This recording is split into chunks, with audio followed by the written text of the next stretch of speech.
ladies and gentlemen. It's our chess show on Pod TV. My name is Sasha Star, and today panel includes Professor Ken Regan. Welcome to the show. Thank you very much for having me on again. Looks like we have nuclear winter. It's cold. I'm wearing a long sleeve shirt. Same. Skies were blanketed by smoke. Yeah, same in Toronto. And now, welcome Jim Eat from Eat Foundation. Welcome to the show, Jim. Thank you for having me. And you guys know what it feels like to be in Northern California now. Yeah. Yes, I guess so.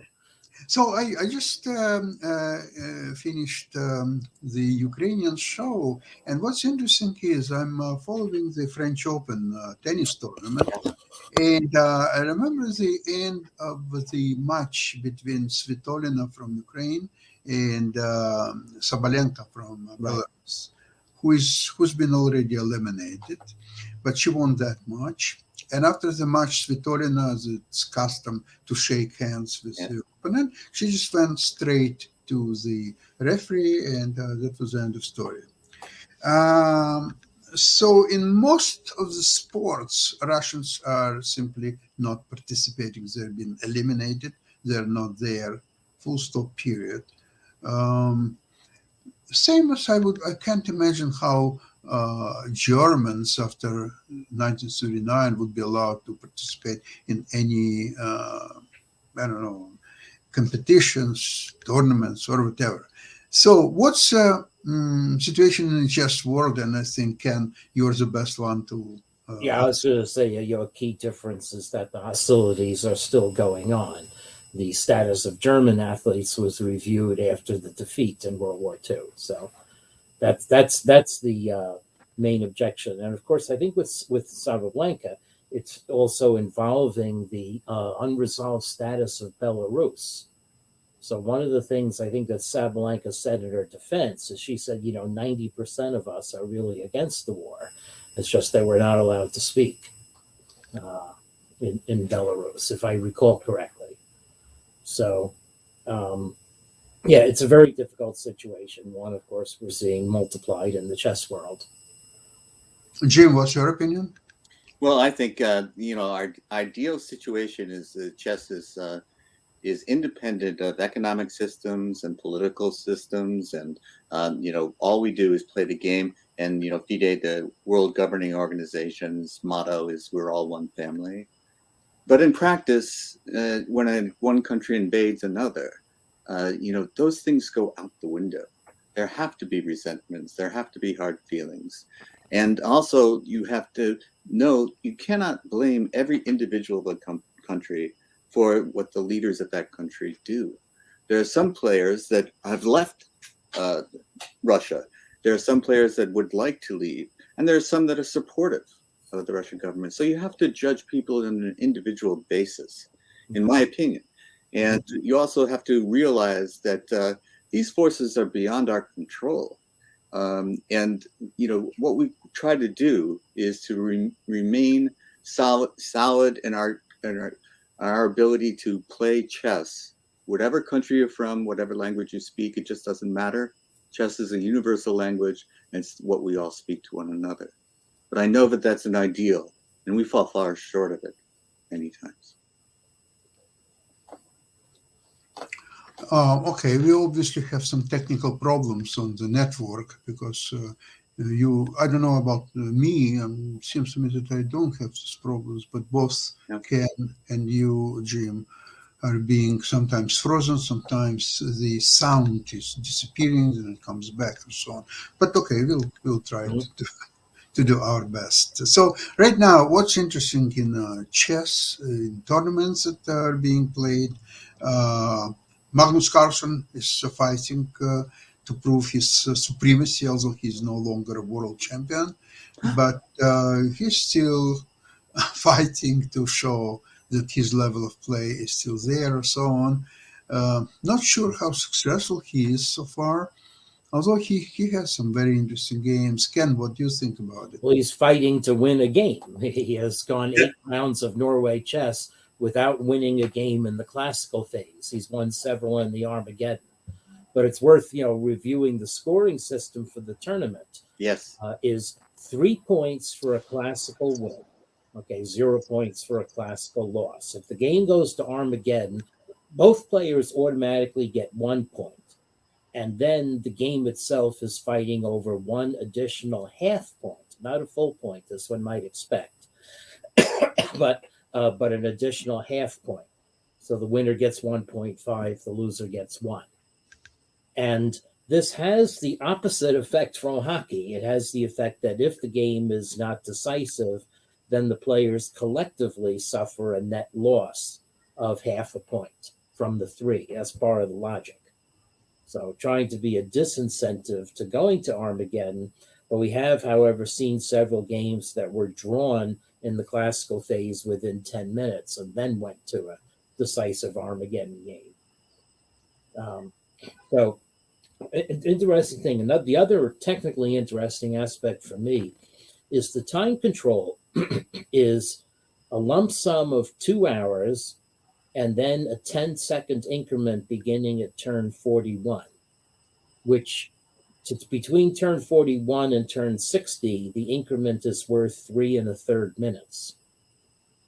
So that counts as game 123, which is short of the 150 minutes that the standard FIDE time control allows you to turn 60, even though the standard FIDE time control gives less time to turn 40. So it has led to some situations where the players really wound up being in chronic time pressure. Ken, I would like to ask you something. I'm 100% against this increments simply because you can start adding time and make some irrelevant moves and build up your time. Let's see, you're down to 10 seconds, and then you can rebuild it up to 2 minutes and 3 minutes or so on. Why don't they use a delay, which was very popular in the United States just about 5-10 years ago?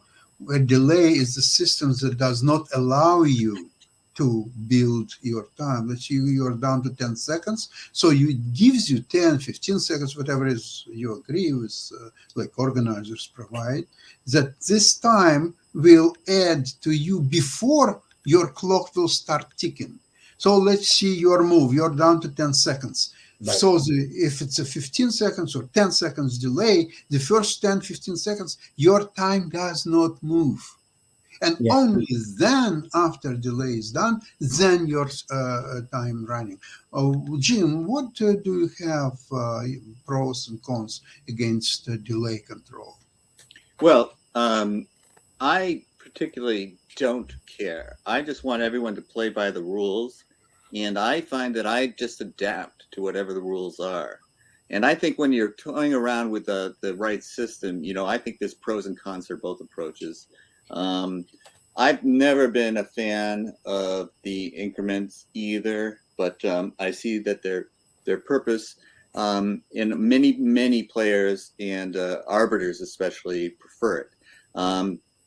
So I think that there's two things that we want to see, and that's players managing their time well, whatever the time allocation is, and those who do it better than others should have a reward for that, and those who do not manage their time well suffer the consequences of time pressure. I see nothing wrong with that. I think that the players that sit and deep think on move 20 and then have less time to calculate for moves 35 to 40, well, that's on them.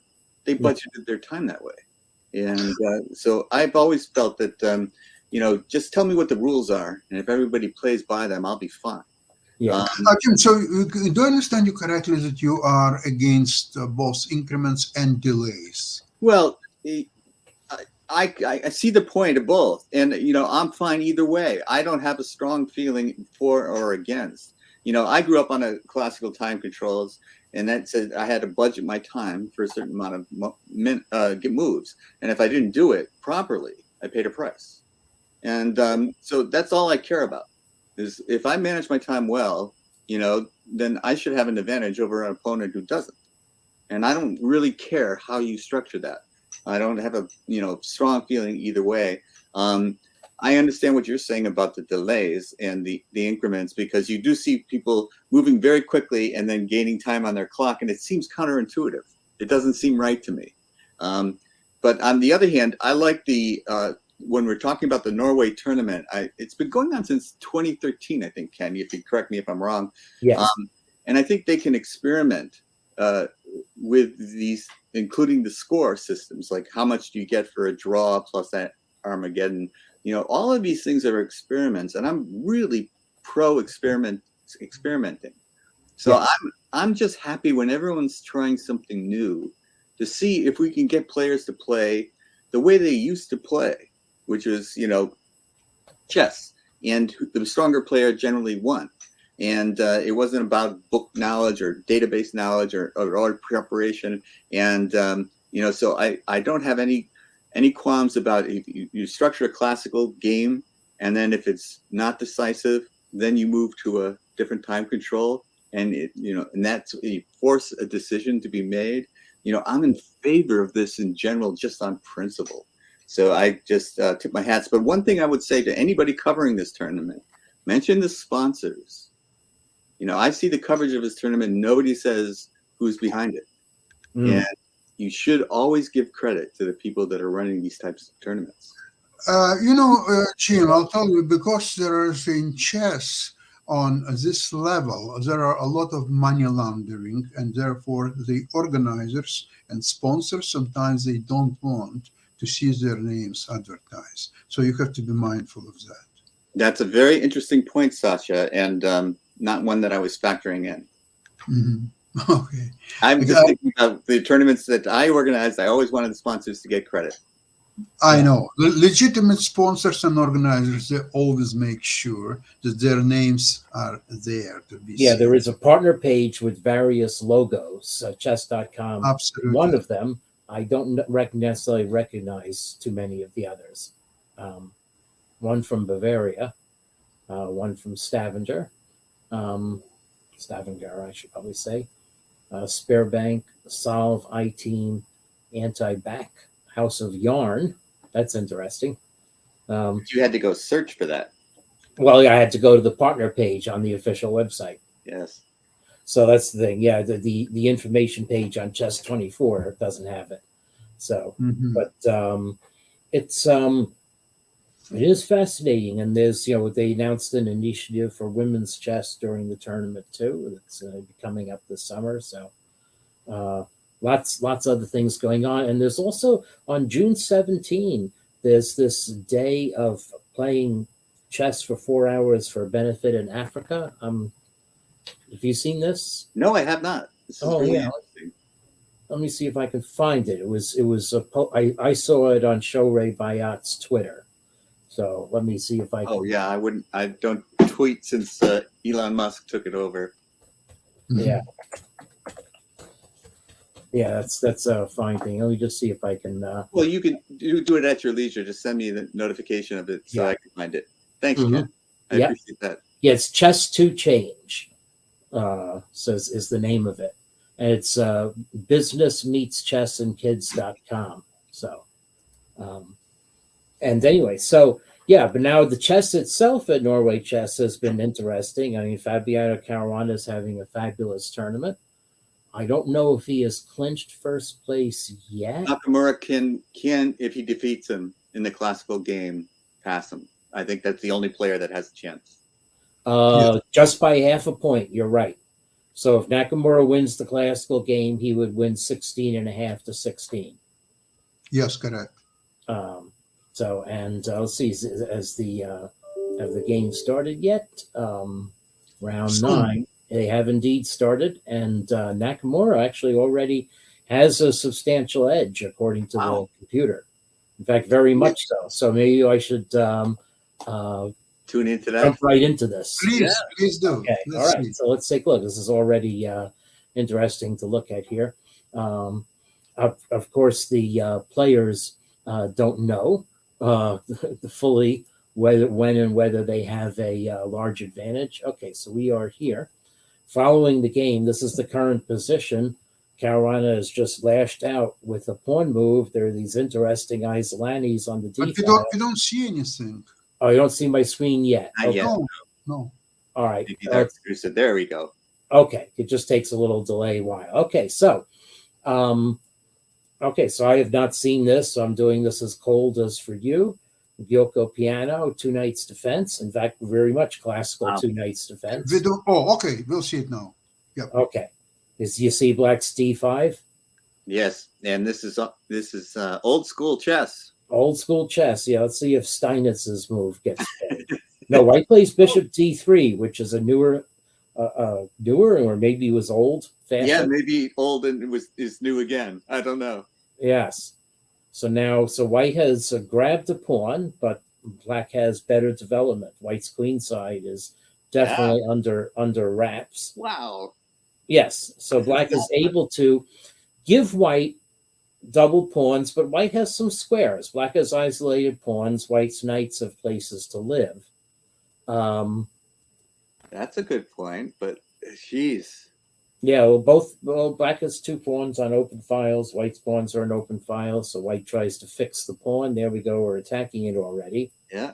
And in fact, this was the last move seen. So this is where Caruana lashed out, and as you see, the engine does not like it. But F5 is not okay. Let me try to understand why.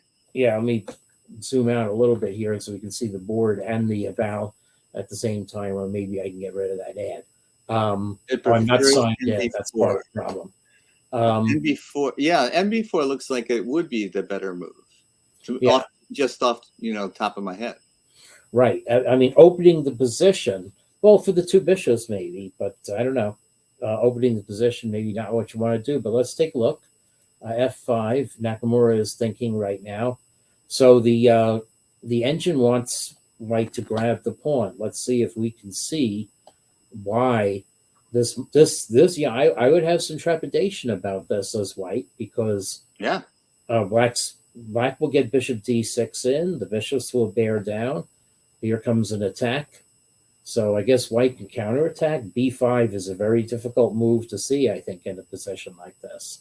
Yeah, this is definitely the computer is playing chess that I would not play. Yes. So let's see now. Yeah, well. Okay. Well, yeah. So some of Black's pieces have been whittled down. I guess that's the point. And then White won a pawn. Black had to go grab a pawn. Okay. Now you can see that it's gone wrong for Black. Since taking for granted that there are no useful discoveries by that rook, because White's just going to capture on c8. So okay, so now Black is so the scary thing is that the computer regards a line like this, where White is now mauling Black, as best play for both players as its principal variation. So this definitely means that something's gone wrong. Let's see. So there is no other move at the moment. So if White doesn't take the pawn, then White can play knight g3, which is rather passive. You play knight g3 and you think f5 is fine then. Yeah, I don't think White would ever play knight c3, because that's just too supine. And it rather obviously leaves Black with a fine position. White's not attacking anything anymore. So, okay, well, we have an exciting critical moment already. So let's see. So after briefly flashing the partners page I was talking about, let me call up the other crazy game where no one knew what was happening, including the winner. And this was Fabiano Caruana's game against Abdusadarov from round 6. So I probably shouldn't show that one anyway. And I definitely shouldn't have shown that, but that's all right. It's a low complexity password. So it's actually a high complexity password, but it's one that I use as a nonce. So anyway, okay. All right. So now this is actually this ability to come back 3 points back. This is adding another kind of curveball to the how to evaluate who's doing what in this tournament, and it's very interesting to me. I really appreciate whoever the sponsor is, whoever put this together, who's ever making these decisions. I congratulate them. Yeah. advantage of my logging in is now I don't have that add between the engine evaluation. So, okay, so this is Avdesaro of white against Caruana black, and Berlin defense, but transposes into lines that were originally typical of the Giotto, except that white captures on c6, and now we're again more like classical exchange Ruy Lopez. Right. And one point of this move order is black does have to waste a tempo, positioning the bishop on a better square.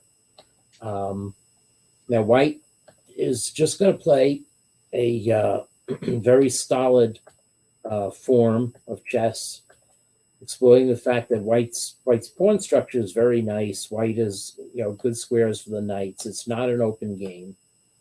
You got rid of your white squared bishop, and your pawns are all on white squares. So yeah, this gives maximum scope to your dark squared bishop. It all looks very nice. Right. And black's bishop on d6 is certainly not a very proud piece. Right. But black can play for an attack. I've played kingside attacks on the black side of an exchange Ruy when I was a kid. And here it comes. When you were young and didn't know better? Yeah, I was young and didn't know better. I used to enjoy when someone took my knight. Because I know, okay, I'm going to get an attack here. Okay. And, the engine has been saying slight, non-significant edge for white the whole time through. Which you would expect is, this is the type of game that I don't see too much excitement coming. It's more positional, more strategic, and both sides have staked out their claims. And I was about to say the opposite. The pawn play in this position is fascinating. That's true. Yes, it's that the fact that black sees it as an advantage to play a little bit of a loose move. And white, white can exploit d5. Knight is going c3 to d5. So right. So it took, but white, however, decided to put the pawn on c3 instead. So it's very, very difficult judgment as opposed to white capturing on c5. Which I think I would have done. Yeah. Yeah, that's what I would have done. I would have captured on c5, and then if I play c4, then black's knight coming into d4 will be strong. Right. So you have the d5 square, they have the d4 square, but you have c3 still to drive that piece away. Yeah, I would prefer to play white in this. Yeah, the engine says d takes. Oh, by the way, there's something here that's really, really strange. But this happens with hash table. Let me point this out because I'm a computer scientist. It gives both the moves d takes e5, d takes e5, and d takes c5, d takes c5. The resulting positions are identical, but the computer is about giving them different evaluations. Isn't that fascinating? Yeah, there are two reasons for this. One is this is probably a multi-threaded version of Stockfish on 4 core threads, not one. And second, the reason for this effect is differences in the hash table as viewed by the different threads. The fact that the chess engine as a hash table is, I could go on for hours about the effects of this and how it sometimes led computers to play wrong moves. Anyway, when you see things like this, that's the reason. Well, it does say that the computer does, however, fairly clearly prefer c3, just preserving the center, and Caruana decides to sidestep the king. So now there's no attack on the king side anymore yet. Right. But black has a solid center.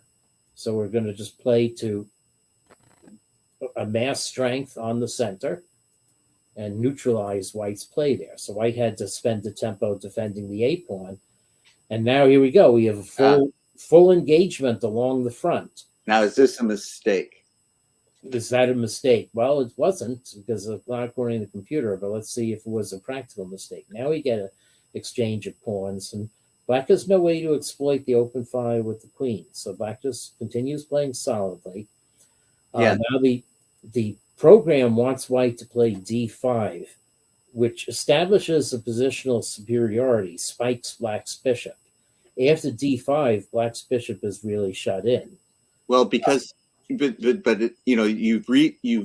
set the pawn chain to b4, and so now that's easier to attack. Yeah.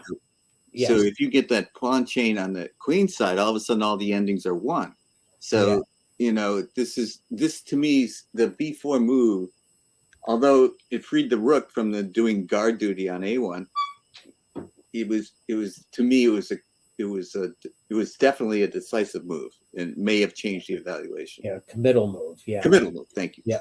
So white decides to reserve options. So this is, it's funny. I mean, according to the engine, this is more than a full pawn blunder. So if you use the 1.00 threshold for declaring something a blunder, 1.28 to 0.27, but there's no way we would call this a blunder. This is just playing positional maneuvering chess. Correct. And black fills in and attacks b4.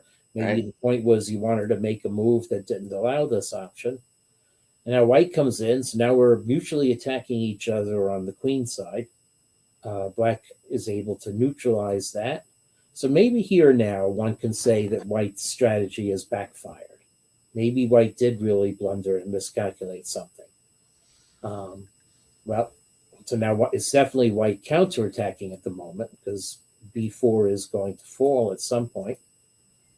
Okay, now Caruana said to his advantage. Well, okay, b4 is not going to fall because black didn't take it. Was possible? Yeah, bishop c5. That's what I mentioned.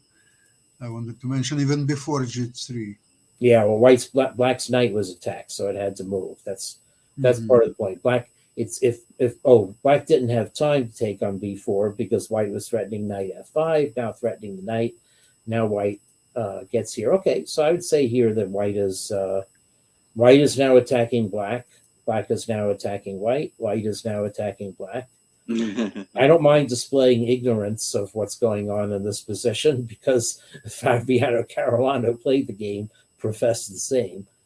He said, I didn't know what was happening in this game. The computer just says 0.00 to everything. That's another story. But it has no relation to the dynamic happenings of this position. Okay.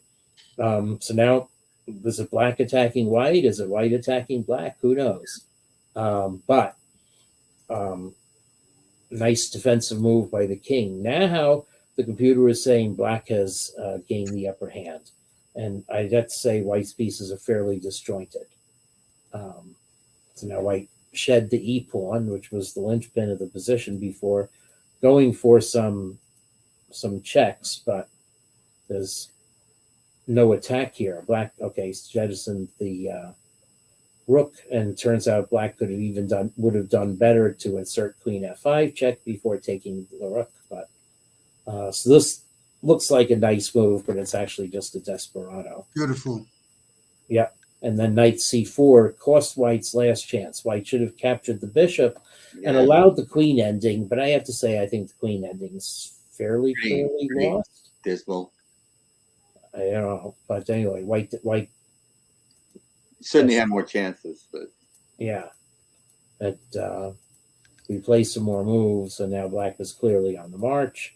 White is, and this check here has a very cute point.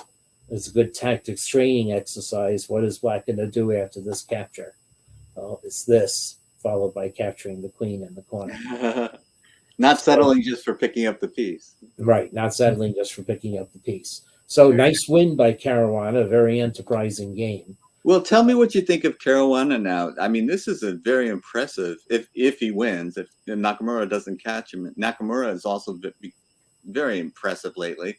Yes, and Nakamura captured the pawn. So we are definitely going to see the critical line. Queen d5 next, then, See what Caruana has. What other options are there? There's f4, which has the point saying, I'll just cede a pawn, I'll clamp down on your king side, I'll even give you the e4 square, if you can guard d3. And f4 just might be a slow way of trying to hang up on the king. You want to play bg4 and knight d4, and all of a sudden it's very ugly for white. So so this is certainly worth watching, and I'll watch it on the phone during my committee meeting. So Mhm. That's funny. Well, we're definitely looking forward to continuation of this game, which is But decided. and also we should point out that Magnus is not winning the classical time controls, so he's kind of not really middle of the pack because he's winning all his Armageddon. But only getting half a point, you've got to win in this kind of tournament. 3 points for a win on the classical time controls. It forces you to win. You can't just draw your way and win an Armageddon and Yeah. finish at the top. It does. Yes, he's playing a Petrov that was very symmetrical after 6 moves, and then Black allowed a trade of knight for bishop, and Black opened up the center to get an endgame, where I guess the endgame is fine for Black, but it's the type of position that Carlsen is famous for grinding away in. So we'll see. But Yeah. But what do you think of Carlsen's strategy here? Seeming not to he's won this tournament many times. Yeah. So what's going on now that he's not winning in the classical time controls? Yeah, I don't know. I have to look for it. I Are mean, we catching up to him the rest of the field? he's played I have some private data. He's played enterprisingly. He just hasn't played super accurately, I guess. There are two components: enterprise and accuracy. Right. On enterprise, he's been fine, but he's maybe just made a few mistakes. And also, don't forget the factor that while he's no longer the chess champion of the world, his opponents probably not scared of him as it used to be before a few years ago. I think they understand that he has his weaknesses. He cannot play stunning, brilliant chess every day, every game. So sometimes he will be playing less than his capacity, and that's their chance. So they're just waiting for their chance. There was a feeling of invincibility there for a while. So yeah, that might be a really good point. Yeah. Well, okay, gentlemen, thank you so much for Thank today's you. Yep. program. Okay. And looking forward to see you next Saturday. And then we will obviously have the news from this tournament, the ladies tournament, and many others. Thank you so much. Have a great Okay. week. All right. Bye-bye, everybody. Bye-bye. Bye-bye. Mhm.